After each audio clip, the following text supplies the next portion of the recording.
Un reportage réalisé par globalfoot.com grâce au concours d'UFR, IFICAR, l'Office de tourisme Sud-Martinique, Simexpert et la SME.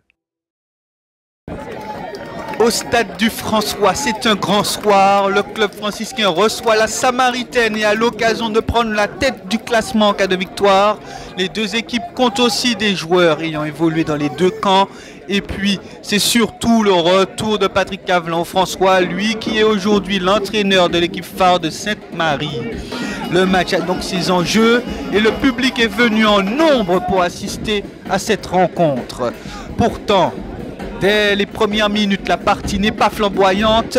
Les deux équipes s'observent.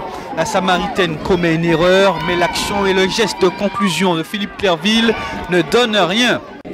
Les jaunes et verts tentent de jouer eux aussi et parviennent à progresser sur le terrain.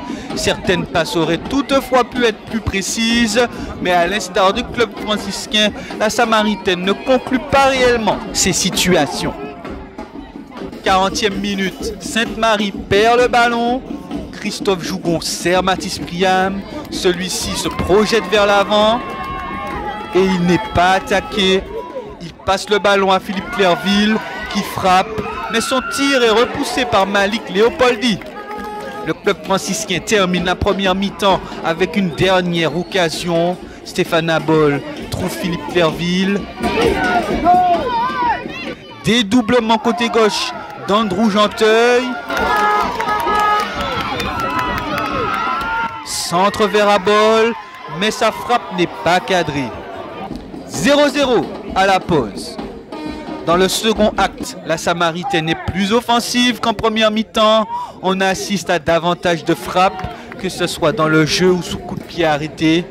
Par rapport aux 45 premières minutes, la Samaritaine parvient à conclure ses actions. À la 65e minute, Sainte-Marie est dans le camp du François. Jessie Breslau centre vers Steven Philoclès, mais ce dernier ne cadre pas son geste.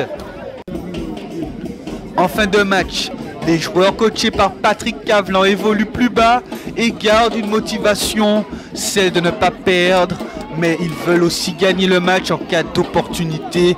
Malgré des gestes parfois imprécis, la Samaritaine parvient à contrer.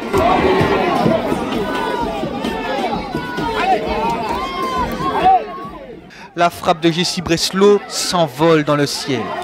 Score nul et vierge à l'issue du match. Non, on ne peut pas dire que ça nous satisfait. On était venu prendre les 4 points. On a rencontré une équipe, une valeureuse équipe de la Samaritaine. Donc, je n'ai pas dit que l'enjeu a pris de la place sur le jeu, mais le match était bridé et il ne fallait pas encaisser de but. Je pense que les deux équipes ont fait de façon à ne pas encaisser de but. Il y avait des temps forts, il y avait beaucoup de rythme, mais bon, il n'y avait pas eu de but ce soir. Ceci dit, c'est comme quand un prétendant au titre, donc on prend quand même les 2 points, même si on est à la maison. C'est le championnat est long, donc voilà. On va continuer à travailler pour essayer d'être plus performant au niveau offensif. Là, je crois qu'on a vu une belle rencontre, deux belles équipes. Deux belles équipes sur le terrain avec de bons joueurs, tactiquement bien en place. Les défenses ont pris le pas sur les attaques ce soir, mais je crois que ce n'est pas faute d'avoir essayé. C'est là où on a pêché, je crois que si on avait été meilleur sur l'avant-dernière et la dernière passe, je pense qu'on aurait pu remporter ce match. Malheureusement, ce n'est pas le cas. Mais je crois qu'on est content du résultat nul ici. On va continuer à travailler pour aller de l'avant. On a fait un faux pas à l'Espan des Est, mais je crois que depuis, on a pris conscience qu'il fallait mouiller le maillot. Je crois qu'ils l'ont fait ce soir, donc on peut être que satisfait. Le club franciscain rate donc l'occasion d'occuper la première place du championnat. Au classement, les écarts restent d'ailleurs minimes, avec 1 point d'avance pour le RC Saint-Joseph sur le club colonial et le François.